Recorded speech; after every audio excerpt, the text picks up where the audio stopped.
इस्लामाबाद में कचहरी के करीब खुदकुश धमाके की तहकीकात, कानून नाफिज करने वाले इदारों ने शवाहिद इकट्ठे कर लिए। इब्तदाई रिपोर्ट के मुताबिक खुदकुश हमला पुलिस गाड़ी के करीब किया गया।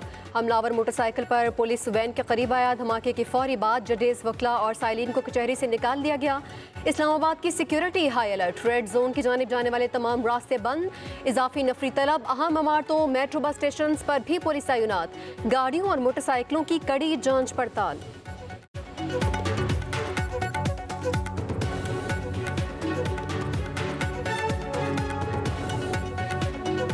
लोग जो है वो शहीद हो चुके हैं और 27 के करीब ज़ख्मी हैं। ये बंदा जो है ये तकरीबन 10 से 15 मिनट के दरमियान, 12 मिनट के करीब ये यहाँ पे आके खड़ा रहा है और वो देखता रहा है। पहले उसने कचहरी में अंदर जाने की कोशिश करने का प्लान कर रहा था, बिकॉज वो वेट कर रहा था कि किस टाइम जाएगा। और उसके बाद जब पुलिस की गाड़ी आई है तो उसने ये हमला पुलिस की गाड़ी पे किया। वज़ीर-ए-आज़म शहबाज शरीफ का इस्लामाबाद कचहरी धमाके का नोटिस। वज़ीर दाखिला और IG इस्लामाबाद से फौरी रिपोर्ट तलब कर ली। वफाकी वज़ीर दाखिला मोहसिन नकवी का जावकुआ का दौरा, बोले दहशतगर्दी कचहरी के अंदर जाने की कोशिश कर रहा था, मौका न मिलने पर पुलिस गाड़ी पर हमला कर दिया।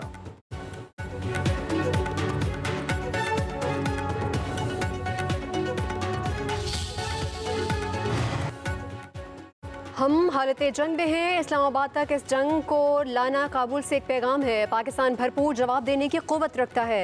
वज़ीर दिफा ख्वाजा आसिफ कहते हैं काबुल के हुक्मरान पाकिस्तान में दहशतगर्दी को रोक सकते हैं। इस्लामाबाद जिला कचहरी में खुदकुश हमला वेकअप कॉल है। कोई ये ना समझे पाक फौज ये जंग दूर दराज इलाके में लड़ रही है।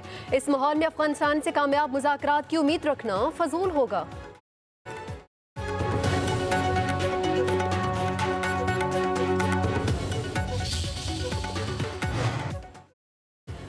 अफगानिस्तान को समझना होगा TTP की हिमायत से अमन हासिल नहीं होगा। अफगानिस्तान दहशतगर्दों के खिलाफ कार्रवाई करेगा तो पाकिस्तान ताउन के लिए तैयार है। शिद्दत पसंद गिरोह अफगानिस्तान और उसके बाहर अमन के लिए खतरा बने हुए हैं। वज़ीर-ए-आज़म शहबाज शरीफ का बैनुल पार्लिमानी स्पीकर कॉन्फ्रेंस से खिताब, बोले पाकिस्तान ने कई बार अमन दुश्मनों की कार्रवाइयों का सामना किया।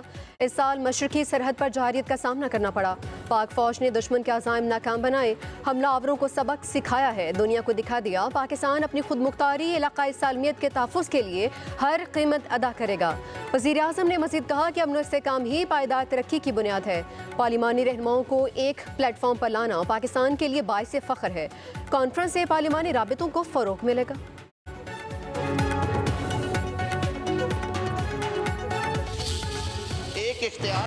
सेनेट से मंजूरी के बाद 27वीं आईनी तरमीम का बिल कौमी असम्बली में पेश। अपोजिशन का एहतजाज। वज़ीर कानून आज़म नज़ीर तारड़ कहते हैं सुमूटो का इख्तियार ख़त्म किया जा रहा है। माजी में अस्को नोटिस के इख्तियार का बेजा इस्तेमाल किया गया। अस्को नोटिस ने मुल्क के मुआशी निज़ाम को बिठा दिया। इसी इख्तियार के तहत साबिक़ वज़ीर-ए-आज़म को घर भेजा गया। अब 2 अदालतें होंगी। आईनी अदालत को वही इख्तियारात होंगे जो आईनी बेंच को हैं। आईनी अदालत के क़याम से मुकदमा जल्द निपटाए जा सकेंगे। तरमीम मंजूर हो गई तो चीफ जस्टिस और पाकिस्तान ही आईनी कमीशन की सरबराही करेंगे। सदर मुमलिकत को आर्टिकल 284 के तहत ताहयात इस्तिस्ना दिया गया। फील्ड मार्शल के रैंक को भी आईनी तहफ़्फ़ुज़ दिया गया। यह एजाज़ देना किसी फ़र्द वाहिद का इख्तियार नहीं होगा। पार्लियामेंट मुश्तरका इजलास में वोटिंग के जरिए एजाज़ वापस लेने का फैसला कर सकती है।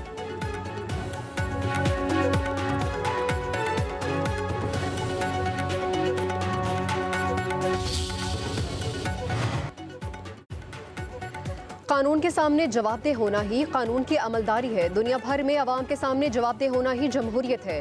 दुनिया के किस मुल्क में सदर के पास इस्तिस्ना है? चेयरमैन तहरीक इंसाफ बैरिस्टर गौहर का कौमी असम्बली में इज़हार ख्याल, बोले आइन में तरमीम हसास मामला होता है। हम समझ रहे थे आइनी तरमीम से अदलिया मजबूत होगी, हम इस तरमीम को नहीं मानते। आज जमहूरियत के लिए सोग का दिन है। एटमी मुल्क का सरबराह बाकू में बैठकर तरमीम की मंजूरी देता है।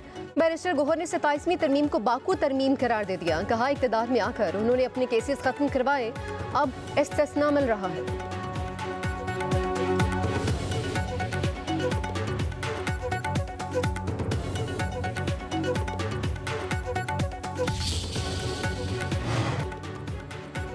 अपोजिशन को आइनी और जमहूरी रवायात का पता नहीं। PTI दौर में पार्लियामेंट का इस्तेहकाक बहुत गिराया गया। इन्होंने असम्बली को गैर कानूनी तौर पर तहलील किया।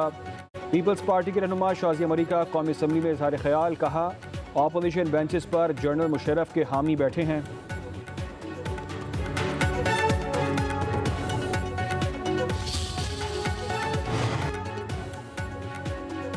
हम आलमी ताकतों के मफादात के तहफ़्फ़ुज़ के लिए अपने निसाब को बदल देते हैं। मुल्क में अफ़गान जहाद लड़ने के लिए तालीमी निसाब तब्दील किया गया। इस निसाब की वजह से मजहबी इंतहा पसंदी ने जन्म लिया। विफाकी शनाख्त के लिए निसाब में तब्दीली होनी चाहिए। वज़ीर दिफा ख्वाजा आसिफ का कौमी असम्बली में इज़हार ख्याल, कहा कि हम अपना इख्तियार शेयर नहीं करना चाहते। आईनी तरमीम किसी के खिलाफ नहीं, अवाम के मफाद में है।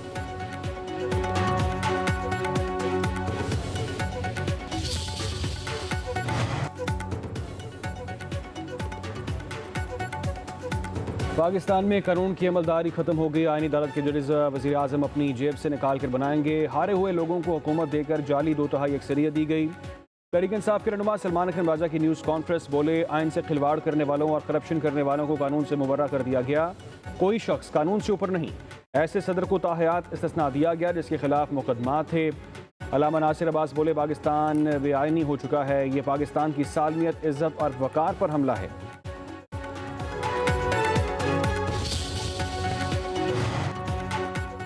पाकिस्तान में लोकल गवर्नमेंट का निज़ाम ही मौजूद नहीं। मुल्क का निज़ाम मौजूदा बल्दियाती निज़ाम से नहीं चल सकता। वफाकी वज़ीर मुस्तफ़ा कमाल का कौमी असम्बली में इज़हार ख्याल, कहा आईनी तरमीम में हमारी तजवीज़ की हिमायत की गई।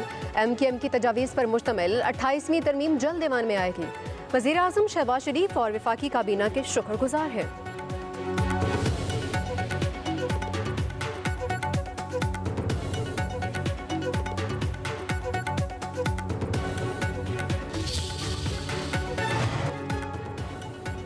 बिलावल भुट्टो ने अपने दादा और नाना का कारनामा दफन कर दिया। अदालतों को इंतजामिया के मातहत किया गया। अब लोग इंसाफ के लिए कहाँ जाएंगे? साबिक स्पीकर असद कैसर के पेशावर में मीडिया से गुफ्तगू, बोले 27वीं यानी तरमीम में अवाम के लिए कुछ नहीं। अगर पेशावर से जज को इस्लामाबाद या पंजाब ट्रांसफ़र किया जाएगा तो वो कैसे काम करेगा?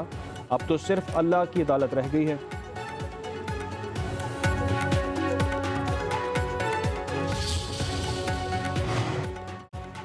सेनेटर इरफान सिद्दीकी की नमाज जनाजा इस्लामाबाद में अदा। वफाकी वज़ीर आज़म नज़ीर तारड़, चौधरी सालिक हुसैन, सेनेटर नासिर भट्ट, सलीम मानवी वाला और अहले खाना की नमाज जनाजा में शिरकत। सहाफ़ियों और अवामी शख्सियात ने भी नमाज जनाजा में शिरकत की है। शुरका का इरफान सिद्दीकी की खिदमात को खिराज अकीदत, मरहूम की सियासी, इल्मी और सहाफ़ती खिदमात को सराहा।